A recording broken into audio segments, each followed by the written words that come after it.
Kalau kita mau ditolong oleh Allah dengan cara ajaib, tunjukkan keyakinan kita dalam kondisi-kondisi yang ajaib, yang sulit. Justru saat itu Allah akan menunjukkan pertolongan-pertolongan yang ajaib. Kalau kondisinya biasa-biasa aja, maka Allah akan menolong kita juga biasa-biasa aja. Dan tipsnya, kadang-kadang kita harus nekat sedikit. Karena hanya dengan sedikit nekat, kita bisa belajar tawakal. Kalau semuanya harus dihitung logis, kapan kita akan belajar tawakal? Ini kayaknya kurang logis nih. Memang kita butuh hitung-hitungan logis, ilmiah butuh. Cuman sedikit nekat itu dibutuhkan juga. Harus dikombin nih. Logika, iman, nekat. Logika, hitung-hitungan ilmiah. Iman, yang penting kita melakukannya tidak melanggar syariat. Nekat, disitulah bab tawakal. Kalau udah sesuai dengan hitungan-hitungan ilmiah, kemudian juga kita tidak melanggar hukum Allah, sedikit berspekulasi, dalam bahasa lain adalah nekat, di situ kita akan ngerasain the power of KPP. Itu baru dapat power of KPP. Dengan kita sedikit nekat, kita akan tahu, oh saya mah nggak bisa ngandelin siapa-siapa kalau gini, cuma bisa ngandelin Allah Subhanahu Wa Taala. Begitu kita sekali berhasil mengandalkan Allah dan pasti berhasil, maka kita akan semakin yakin untuk terus mengandalkan Allah next. Dalam next kasus, next time, kita pasti akan lebih yakin untuk ngandelin Allah. Makanya saya hampir bisa dibilang agak nggak terlalu gampang galau kalau urusan pemeliharaan Allah. Gak punya duit, gak galau sama sekali. Saya pernah cerita juga, di Kairo kalau lagi gak punya duit, makanya minum air putih sama kurma yang udah berjamur gitu. Kurma yang udah agak-agak, udah lama gitu, udah lebih dari setahun udah berjamur, dan udah keras, ditaruh di air, direndam, kalau udah agak lembut baru dimakan. Tapi kalau lagi ada duit tadi, sehari 3 kali di restoran. Gak punya manajemen, baru ada manajemen pas udah nikah. Cie. Jadi ini yang saya bilang the power of doa. Doa itu luar biasa, bisa benar-benar bisa break the impossible. Sampai saya berada di Bandung ini juga impossible. Dulu bagi saya Bandung itu kota yang nggak mungkin saya akan tinggal di sana. Saya awal-awal datang ke Bandung, belum punya kerjaan sama sekali. Saya berdiri di sebuah tower.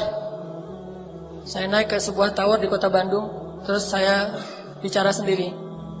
Saya butuh waktu 5 tahun ya Allah, ingin bisa menjadi seseorang yang bermanfaat di kota ini. Kenapa saya naik ke tower? Bukan karena lebih dekat ke Allah. Karena kalau mau lebih dekat ke Allah, jangan naik ke tower. Sujud serendah-rendahnya. Makin rendah, makin dekat. Saya naik ke tower tuh cuma pengen menikmati kota Bandung. Melihat kota Bandung, wah Masya Allah, saya 5 tahun lagi nih harus menjadi seseorang yang bermanfaat di kota Bandung ini.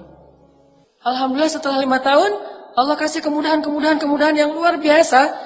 Dan hampir bisa dibilang, saya datang ke Bandung juga nggak punya modal sama sekali. The power of KPP. Di situ belajar tawakal pada Allah. Ya Allah, saya ini datang ke sini karena ingin beramal soleh, karena saya ingin lebih taat kepadamu, saya ingin berdakwah. Tapi saya nggak mau jadi guru tetap, Allah. Masih ada requestnya juga. Allah, saya kalau bisa jangan jadi guru tetap ya. Saya orangnya karena susah diatur, senangnya loncat sana loncat sini. Jadi kalau bisa yang bebas-bebas aja ya Allah. Gitu. Akhirnya diundang, alhamdulillah ngajar. Yang dulu saya pernah cerita, saya disuruh ngajar ceramah. Saya ceramah nggak bisa. Bisanya cuma teriak-teriak doang. Alhamdulillah bisa ngaji, tapi kalau ceramah nggak bisa. Awal-awal ceramah kebalik. Allah Sallallahu Alaihi Wasallam, Rasulullah Subhanahu Wa Taala. Kebalik. Saking semangatnya gitu, Rasulullah Subhanahu Wa Taala, Allah teh Sallallahu Alaihi Wasallam. Jamaah bingung, ini Ustaz dari Kairo Sallallahu Alaihi Wasallam kebalik. Terus bingung lagi nih, gaya siapa kalau mau ceramah? Gaya Agim aja lah. Halo? Betul tidak? Gitu-gitu. Waktu itu kan saya belum Sunda sama sekali, baru datang dari Aceh, tiba-tiba ngomong bahasa Sunda kan patah-patah banget tuh. Jadi orang yang dengar juga kasihan ngelihatnya. Aduh, kasihan ya misalnya. Udahlah kan, mereka mau dengar bukan karena enak ceramahnya, karena kasihan. Lewat aja. Ternyata nggak nyaman gaya Agim. Saya ganti Zainuddin Amjad. Assalamualaikum. Nggak dapat juga. Nggak nyaman juga. Akhirnya be yourself no matter what they say lah. Akhirnya ceramah yang sebisanya saya aja. Udah mulai nulis-nulis buku. Nulis-nulis buku pertama, saya penulis, saya kulinya, saya direkturnya, saya ngejualnya. Saya nulis buku, judulnya Tadabbur Al-Quran. Terus saya kirim ke Sumatera, ke Kalimantan, ke teman-teman Kairo yang udah pulang. Ngirim pakai bus, terus juga pakai beberapa paket yang ngirim keluar kota. Bawa pakai dus Marlboro gitu kan, buku kan berat tuh kalau pakai dus Marlboro. Saya angkat sendiri di Soekarno-Hatta. Wah, ternyata itu penulis bukunya. Angkat buku. Nih saya mau ngirim ke buku apa nih? Buku tentang Tadabbur Al-Quran. Oh ya, siapa penulisnya? Hanan At-Taki gitu. Oh ya. Padahal saya jualan di book fair. Kan ada book fair di Braga dulu tuh, Islamic book fair. Jualan, alhamdulillah dari percikan imannya Pak Amiruddin ngasih satu space buat saya display buku saya. Saya bikin X banner, saya bawa naik motor hujan-hujan pakai jas hujan gitu, turunin buku basah-basah, naruh disusun-susun. Setelah disusun-susun saya balik lagi ke toilet, ganti baju yang agak-agak keren gitu seolah-olah penulis, baru balik lagi. Saya udah pakai dasi gitu, udah penulis gitu kan. Pas orang datang, "Ah, ini buku siapa?" Ini wajahnya mirip. Jadi di cover buku itu wajah saya paling gede tuh. Tulisannya kecil, yang penting wajah saya. Biar orang kan lagi pencitraan, pengen terkenal, namanya juga pengen terkenal. Jadi wajahnya gede, judulnya kecil. Pas orang lihat, ini buku siapa yang nulis? Mirip. Oh iya, ini penulisnya minta tanda tangan. Dari situ mulai banyak acara, udah gitu bikinlah beberapa lembaga. Dari situ saya mencoba, itu awal saya ngerasa feeling guilty kan.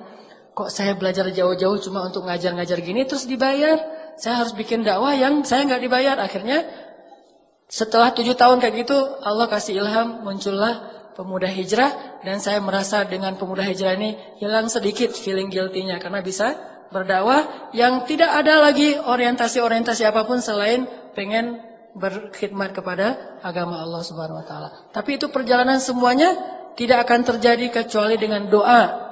Kalau ngandalin ilmiah, nggak kayak gitu. Ilmiahnya harusnya saya pulang dari Kairo tuh udah di Banda Aceh aja. Ngapain jauh-jauh ke Bandung? Atau ilmiahnya saya nggak usah ke Kairo, udah aja sekolah di Banda Aceh atau kuliah di Banda Aceh. Tapi nggak pakai ilmiah doang, pakai iman, pakai rububiyah, pakai keyakinan bahwa Allah yang di Indonesia dengan Allah di Mesir sama. Sedikit nekat kadang dibutuhkan. Jadi kalau kalian mau melihat keajaiban, jangan cuma ngelihat Instagramnya, datang ke rumahnya. Lihat Instagram 1, ngepoin lagi Instagram kedua, sampai 10 Instagram dikepoin, tapi nggak ngelamar-lamar, itu nggak ada keajaiban.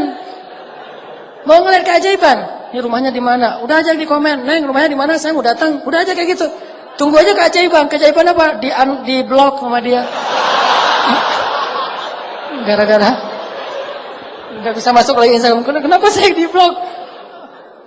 Kayak orang aneh kata dia.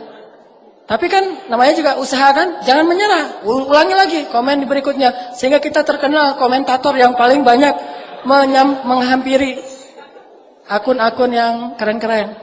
Komen di situ. Sampai kalau perlu jangan setengah hati. Kecuali akhwat ya, kalau yang cewek mungkin banyak batasan. Ini yang di atas-atas sebetulnya nunggu keberanian teman-teman di bawah. Jadi kalau nggak berani nekat itu berarti agak mentalnya tuh masih kurang. Harus berani nekat. Nekat berani apa? Berani ditolak, berani disuruh pulang, berani dimarahin, berani. Pokoknya datang aja. Ayahnya ini, kolonel, udah datang aja. Pas datang kirain siapa? Ternyata ayahnya ketua geng motor misalnya. Nggak apa-apa. Bawa Kiki Briges tuh.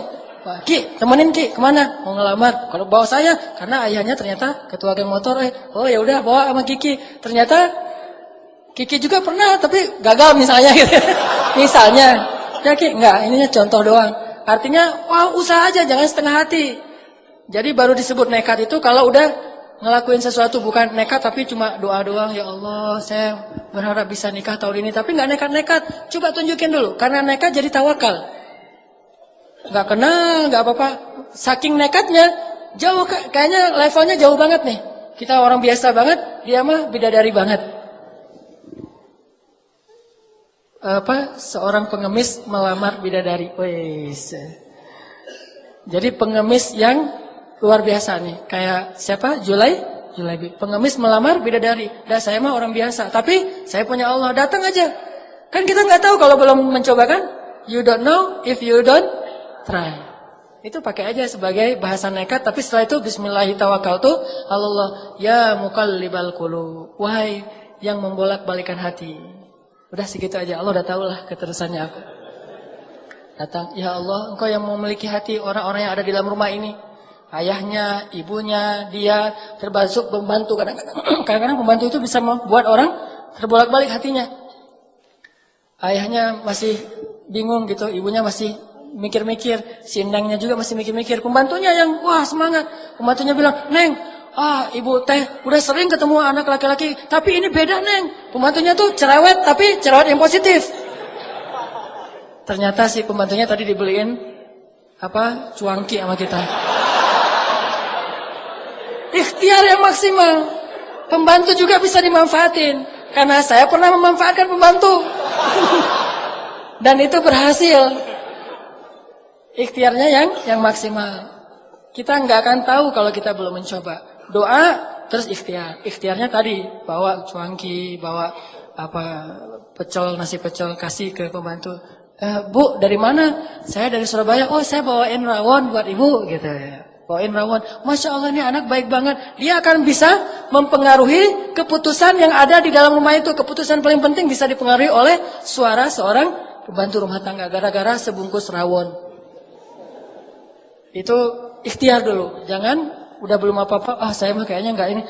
Laksanakan aja dulu. Ikhtiar kerja juga gitu. Harus sedikit nekat. Karena dulu saya pernah bisnis beberapa usaha kecil-kecilan, bukan bisnis, usaha. Bisnis mah kayak gaya usaha lah. Usaha kecil-kecilan, bikin kayak cabang-cabang kios pulsa gitu. Itu berawal juga dengan kenekatan, pokoknya saya mau bikin itu aja, jual beli mobil second juga dengan kenekatan. Properti kecil-kecilan cuma beli satu, benerin terus jual lagi. Semuanya lewat nekat, tapi tawakal sama Allah. Yang penting jangan bikin Allah kecewa, itu aja. Kalau kita nggak bikin Allah kecewa, kita masih tetap bisa ngandelin Allah. Begitu kita ngecewain Allah, nggak bisa ngandelin apapun.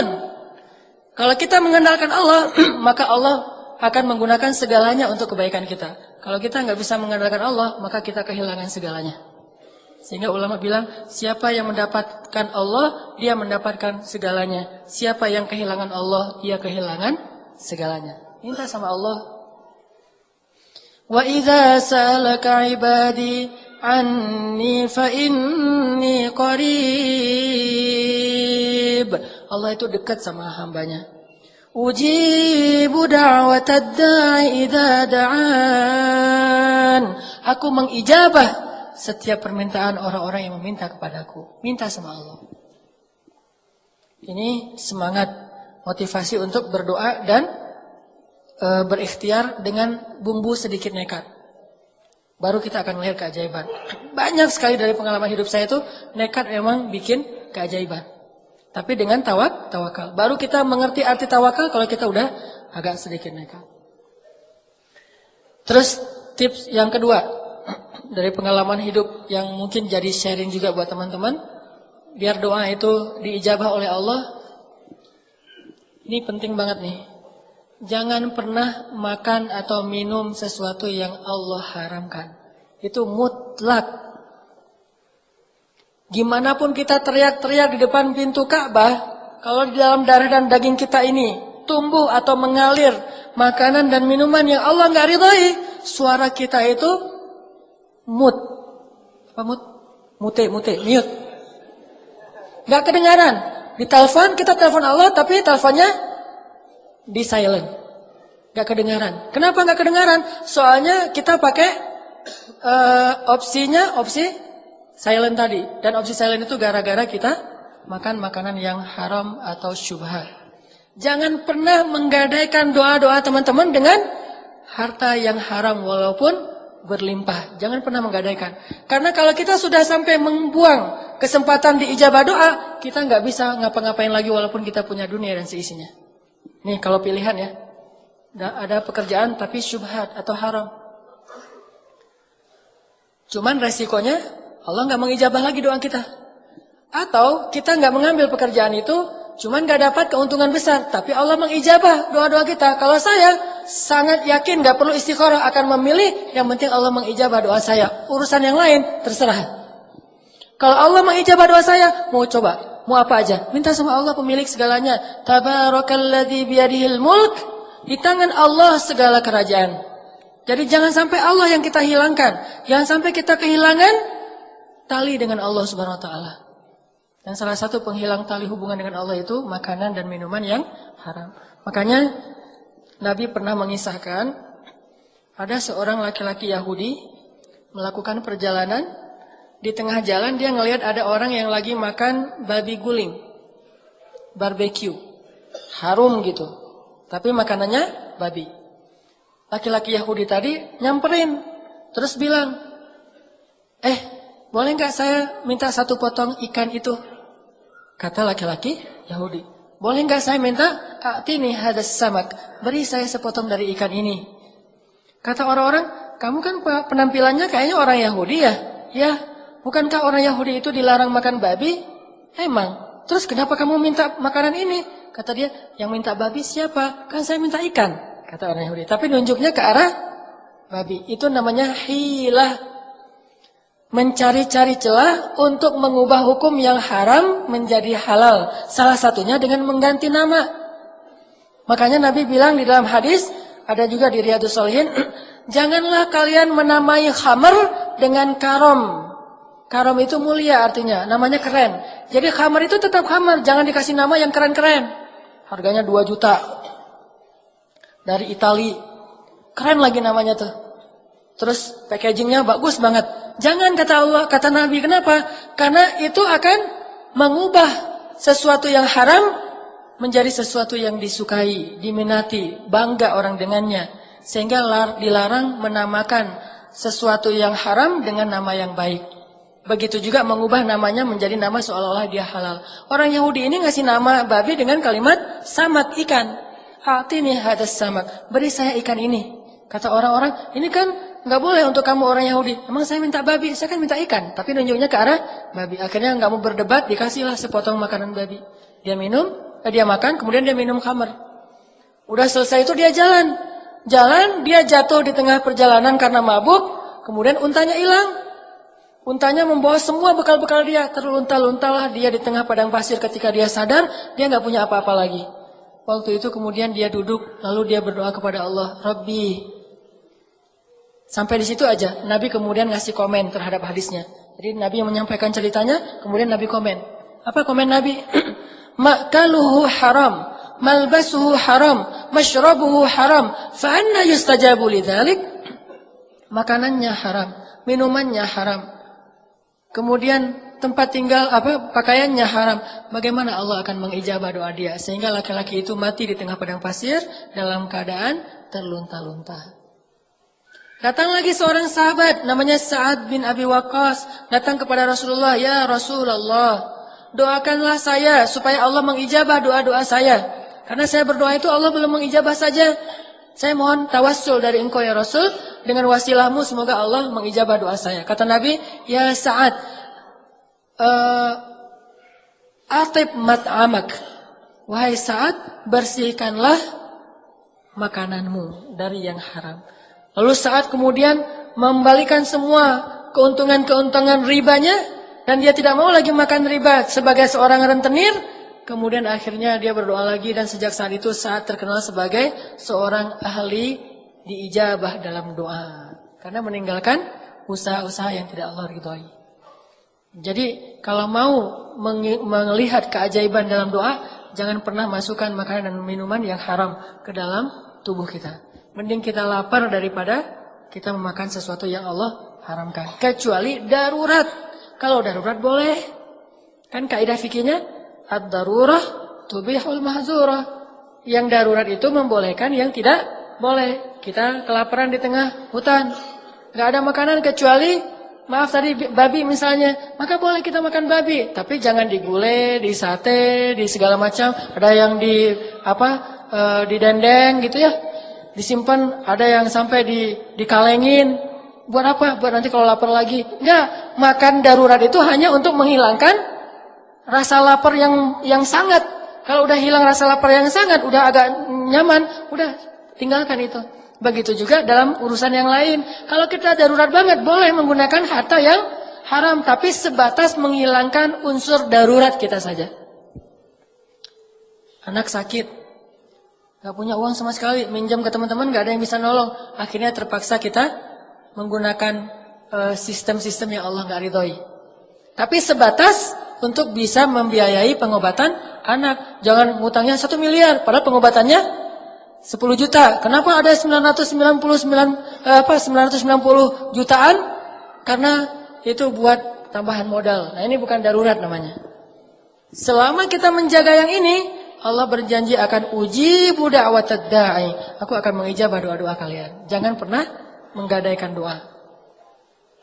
Yang terakhir, kalau pengen doa kita diijabah oleh Allah, ijabahlah panggilan Allah. Falyastajibu li wal yu'minu bi la'allahum yarshudun. Penuhilah panggilan Allah dan berimanlah kepada Allah supaya kalian mendapat petunjuk. Jadi kalau kita mengijabah panggilan Allah, Allah mengijabah panggilan kita. Begitu Allah bilang, Allahu Akbar, Allahu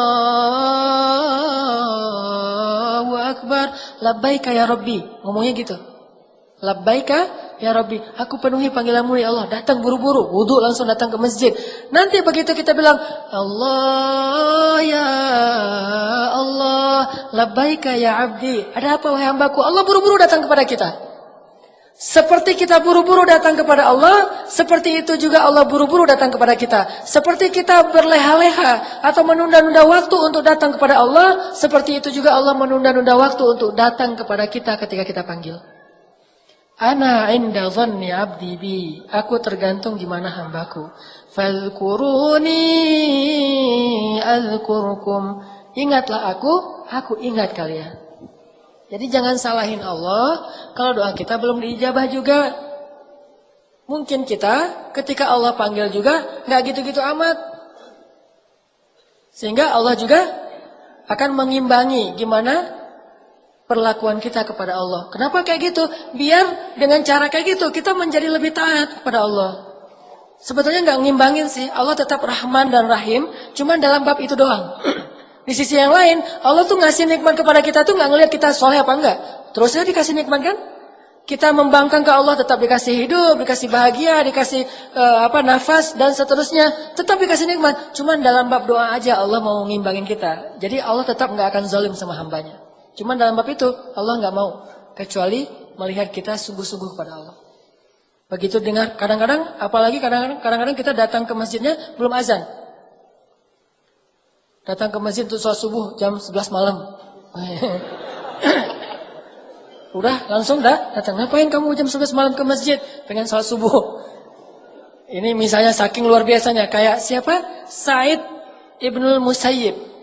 30 tahun mendengar azan di dalam masjid. Nggak pernah mendengar azan di luar masjid. Artinya sebelum azan udah masuk masjid. Kalau kita kayak gitu, Allah juga gitu. Kita baru mau angkat tangan, udah dikabulkan. Kok bisa gitu ya Allah? Kan kita datang ke masjid sebelum azan.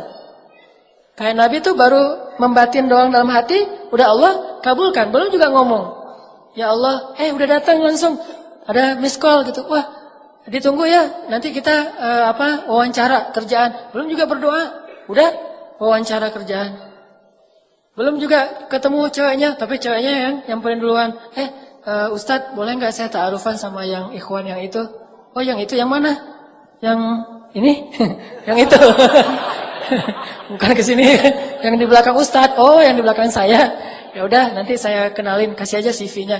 Ternyata yang nyamperin duluan, ceweknya ngasih CV duluan. Ini karena kita duluan datang kepada Allah sebelum Allah panggil. Udah sekali, begitu juga ya akhwat.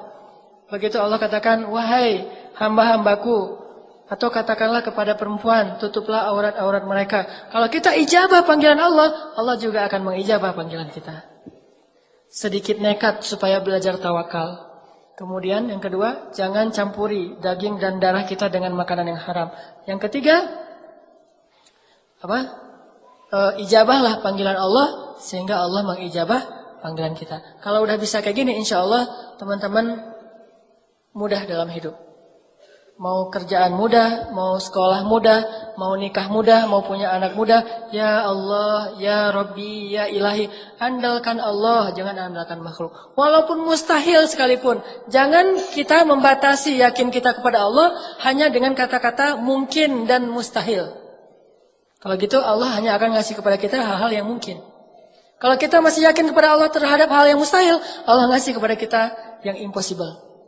Tergantung gimana kita. Saya yakin kepada Allah akan maha penyembuh kalau sakitnya cuma flu. Minum obat flu atau obat sakit kepala. Allah fa'idha maritu fahuwa yashfin. Kalau saya sakit Allah maha penyembuh. Allah sembuhkan. Tapi begitu sakitnya parah, kita nggak yakin lagi sama Allah. Yakin kepada makhluk. Padahal makhluk mah nggak boleh kita yakini. Hanya boleh kita ikhtiar. Ke dokter itu babnya ikhtiar, bukan bab iman. Nggak boleh beriman kepada dokter, beriman kepada obat. Tapi ikhtiarnya kepada dokter dan obat. Sesuai dengan tuntunan Allah. Imannya kepada Allah. Karena Allah bisa saja tidak menyembuhkan penyakit kita walaupun kita udah. Bahkan dokter aja bisa sakit. Apalagi yakin kepada penggandaan uang. Sampai ada driver, salah satu driver Grab kalau nggak salah, ngomong. Kang, itu ada juga ternyata di Jawa Barat ya, yang bisa menggandakan uang. Sama kayak yang Kanjeng, bisa menggandakan uang katanya. Saya jadi galau, karena kalau bisa kayak gitu saya senang banget. Mending saya nggak usah jadi driver Grab lagi, saya mah ke situ aja. Lumayan saya ada uang 1 juta, siapa tahu bisa jadi 5 juta, kata dia. Saya bilang, Kang, itu dia yang menggandakan uang itu namanya bisnis apa, Kang? Bisnis jasa. Kalau dia bisa menggandangkan uang, ngapain dia capek-capek bisnis jasa? Udah aja duit dia sendiri digandain, udah gitu nggak perlu lagi berusaha, nggak perlu lagi berikhtiar, nggak perlu lagi kerja, pakai mahar 5 juta, nanti digandain jadi 10 juta. Ngapain dia capek-capek kerja? Kalau dia bisa menggandakan uang sendiri, begitu dia ada uang 1.000, saya gandain ada uang 10.000, gandain kan gampang kan? Ngapain kerja lagi? Dia kerja karena dia nggak bisa menggandakan uang. Saya bilang, oh gitu Kang. Ini artinya saking kita lemahnya iman kepada Allah sampai akhirnya kita melakukan hal-hal yang sebetulnya nggak logis sama sekali. Kalau kita yakin Allah bisa menggandakan uang, kayak kita yakin kepada sosok yang bisa menggandakan uang di dunia, harusnya kita datang ke Allah lebih sering. Ya, kenapa ada orang yang sangat terpelajar, educated, sampai doktor, terpengaruh juga dengan isu-isu kayak gini. Dia bawa berapa puluh miliar supaya digandain, akhirnya nggak balik sama sekali, kecuali sedikit. Kenapa kita nggak datang kepada Allah? Allah, saya pengen digandain nih duitnya, saya kasih deh untuk Palestina 1 juta. Kata Allah, perumpamaan orang yang berinfak di jalan Allah seperti menanam benih yang nanti ujung-ujungnya dikasih 700 kali lipat. Kenapa kita nggak yakin sih sama Allah yang menyatakan di dalam Al-Quran dengan benar sekali, Shadaqallahul Azim? Kenapa kita yakin kepada makhluk yang lagi-lagi terbukti bahwa itu bohong, tapi masih aja yakin? Udah di TV lagi rame-ramenya bahwa itu bohong. Kita ada juga di Jawa Barat tuh, saya pengen datang ke sana. Udah jelas di TV itu bohong, tapi ini mau didatangin gitu. Kenapa Allah yang maha benar kita nggak datengin? Ini kan agak-agak unik. Berarti kita belum benar-benar beriman kepada Allah. Walaupun kita selalu bilang, Shadaqallahul Azim. Kita bilang gitu. Apa artinya? Maha benar Allah. Tuh kan? Berarti kita nggak paham maknanya. Maha benar Allah dengan segala firman-Nya. Shadaqallah, maha benar Allah. Al-Azim, yang maha agung. Maha benar Allah yang maha agung. Tapi berhubung Sari Tilawah sudah kayak gitu dari sejak dulu, maha benar Allah dengan segala firman-Nya. Udah ya kita ikutin aja. Semuanya pada amin, udah aja gitu. Saking gak memaknai lagi, ini apa sih maksud dari kalimat? Bahkan kita meyakini bahwa Shadaqallahul Azim itu bagian dari membaca Al-Quran. Seolah-olah kalau kita gak baca Shadaqallah setelah baca Al-Quran itu dosa. Kok kamu tutup Al-Quran gak Shadaqallah? Gitu kan? Shadaqallah dulu dong. Shadaqallah itu bukan bacaan Al-Quran. Shadaqallah itu kalimat iman, kalimat tasdik, bahwa kita membenarkan apa yang kita baca. Jadi inti dari Shadaqallah itu benar banget nih. Jadi anak kekinian mungkin bilangnya selain Shadaqallah, dzalikal kitabul la raiba fi. Wah, benar banget. Itu sama dengan Shadaqallahul Azim, cuman lebih utama kita pakai bahasa Al-Quran, Shadaqallahul Azim. Tapi artinya benar banget nih. Allah bilang, ya ayyuhalladzina amanu la ta'kulur riba. Wah, benar banget. Ya ayyuhalladzina amanu hal adullukum ala tijarah. Benar banget. Itu artinya sadaqallahul azim. Banyak orang baca sadaqallahul azim tapi nggak percaya sama ayatnya. Ayatnya mengatakan perumpamaan orang-orang yang berinfak di jalan Allah itu seperti orang yang menanam benih yang kemudian tumbuh menjadi 700 kali lipat. Sadaqallahul azim. Lewat kenceleng, disenyumin. Nggak dikasih, nggak dicelupin tuh koin. Kenapa disenyumin? Senyum kan sedekah. Jadi sedekah dia adalah senyum. Ini gara-gara enggak sadaqallahul azim dari hati, cuma dengan lisan. Jadi kita harusnya bilang sadaqallah itu bukan cuma di akhir bacaan, setiap ayat juga boleh bilang sadaqallahul azim dan enggak harus berirama, enggak waladdallin sadaqallah, enggak harus gitu. Kalau orang Arab baca sadaqallahul azim mah ulaika ala hudam min rabbihim wa ulaika humul muflihun. Sadaqallahul azim. Gitu. Itu kalimat pembenaran dari kita. Ini benar banget, ini benar banget. Akhirnya kita percaya apa yang Allah bilang benar banget, enggak ada yang salah. Rasulullah bilang, "Wa sadaqar rasul." Rasulullah benar, sadaqallahu wa rasuluh. Benarlah Allah dan Rasulnya. Hadza ma wa'adana Allah. Ini yang dijanjikan Allah dan sadaqallahu wa rasuluh. Tapi kalau sadaqallah cuma ritual, begitu kita ikut musabaqah lupa sadaqallah enggak jadi juara. Soalnya lupa sadaqallah. Itu pengalaman di musabaqah. Sampai lebih parah lagi kalau kita di musabaqah saking enggak paham, kita pakai irama ngaji itu pakai irama musik orang Mesir. Namanya Ummu Kulsum. Itu kalau di Indonesia mirip seperti penyanyi pop Indonesia yang lagi ngehit, misalnya sebutlah Agnes Monica. Agnes apa sih namanya? Agnes ya, Agnes Monica. Maaf ya, saya mah nggak pernah ngepoin yang gitu-gitu. Si Agnes Monica kan lagi ngehit tuh untuk cewek-cewek. Nah, Agnes Monica untuk Mesir namanya Ummu Kulsum, Umi Kalsum. Saya ngaji nih di Indonesia. Gitu ya. Oh kok bagus ngajinya Hanan? Ya ini pakai iramanya Umi Kalsum. Karena saya nggak tahu kalau Umi Kalsum itu iramanya lagu-lagu pop biasa. Ya Habibi, saya nyanyiin di dalam masjid. Artinya, wahai kekasihku. Tapi nyanyinya di dalam masjid. Ifrah ya albi, berbahagialah wahai kekasihku. Sampai ada lagu, kenapa engkau tidak menjawab panggilanku? Aku nggak punya pulsa, gitu kan ya dulu ya iklannya mah. Itu saya nyanyikan ketika musabaqah di dalam masjid, seolah-olah itu irama. Jadi kalau Ifrah ya albi ya ayyuhalladzi. Wah, cocok nih. Ya habibi wa alamu.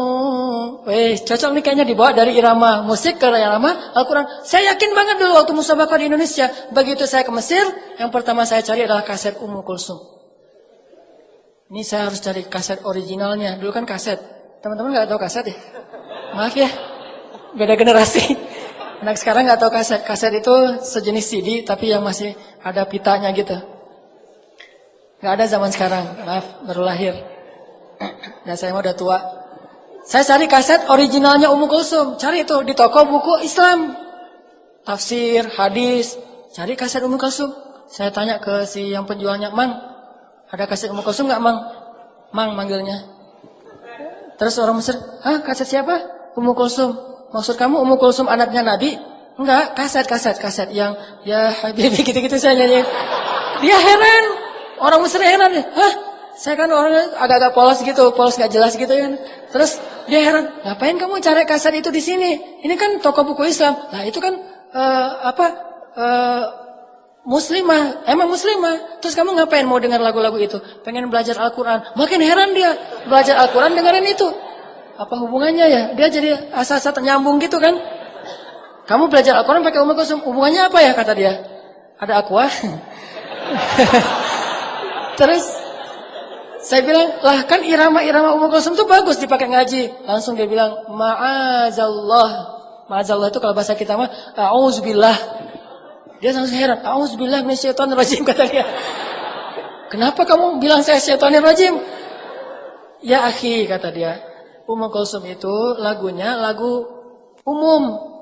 Irama musik-musiknya, irama musik-musik yang cuma cinta-cintaan. Ini bukan urusan fikih ya, tetapi itu bukan bacaan Al-Quran. Jadi kamu jangan belajar dari musik itu. Kalau musik mah musik aja. Tapi jangan dipakai musik untuk baca Al-Quran. Oh gitu ya, saya baru ngerti. Astagfirullahaladzim, a'udzubillahi minasyaitonirrajim dong kalau gitu. Gara-gara saya salah paham. Saking kita nggak menghayati apa yang kita baca. Akhirnya kita bawa-bawa Al-Quran, dicampur adukan. Padahal Al-Quran, Al-Quran aja. Musik-musik aja, main-main aja. Sehingga kalau kita campur adukan, kalau di anak skate itu mirip-mirip dengan istilah why I don't skate. Dia bukan anak skate, tapi pakai baju tracer misalnya ya. Bukan anak skate, tapi pakai DC gitu. Kena deh saya sendiri. Bukan anak skate, tapi pakai baju DC. Bukan anak pantai, misalnya pakai rip curl, tapi rip curlnya yang paling gede tuh. Kalau perlu yang kelihatan dari jauh itu cuma rip curl, orangnya nggak kelihatan.